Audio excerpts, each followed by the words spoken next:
When I look at the world today, it's clear that the systems under which we operate were not built on values of fairness.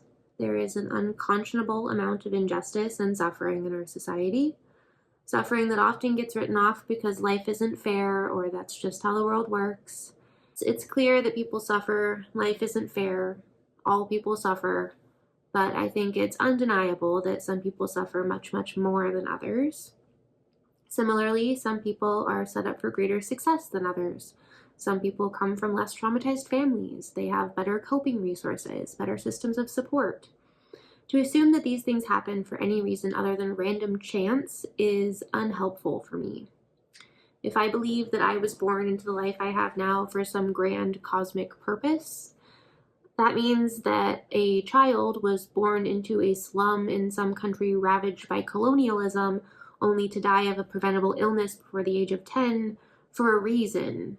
And I can't find a satisfactory answer as to what that reason could possibly be, outside of the admittedly nihilistic take that shit is just random and unfair, and I got incredibly lucky. That gratitude is one way I can remain sane in the face of suffering. Another way is to believe that while no suffering, like what I'm describing, makes sense, that is not to say that we cannot make sense of it. If everything is random and nothing really matters, then that means we get to choose what matters to us. In the 1970s, philosopher Robert Nozick came up with a philosophical thought experiment called the experience machine. Suppose there's a machine like the one from The Matrix, which you could choose to plug into.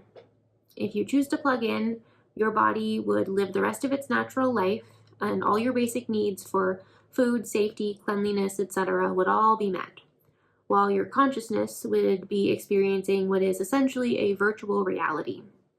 Once plugged into the machine, you would not know that you were plugged in, and everything would seem just as real as it does to you right now. But you would experience no suffering ever again. Your life would be filled with only pleasure and not even the slightest of pains. You wouldn't feel hungry or bored. You wouldn't lose at a game. You'd never ram your shin into the coffee table on your way to the bathroom at night. And the question is, would you plug in? I don't know if I would. I don't think I would. I don't really buy into the cliche that you can't appreciate pleasure if you've never experienced pain, but I do believe that both pain and pleasure are necessary for a rich and fulfilling life. A life of pure joy sounds joyful, but it doesn't sound incredibly meaningful, and the sense I would make of a purely joyful life is less satisfying than the sense I make of my life today. I grew up surrounded by a lot of art. My dad's an artist, and he instilled in me a love of the arts, but it was a love tainted by self-loathing.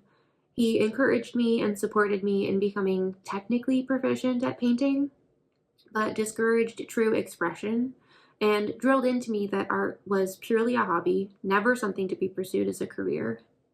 And by the time I was 22, I was already an alcoholic, and my addiction made it impossible for me to connect with whatever creativity I had left. This is the last piece of art I created purely out of a creative drive. And what you're seeing on screen is the form that my creative expression takes now.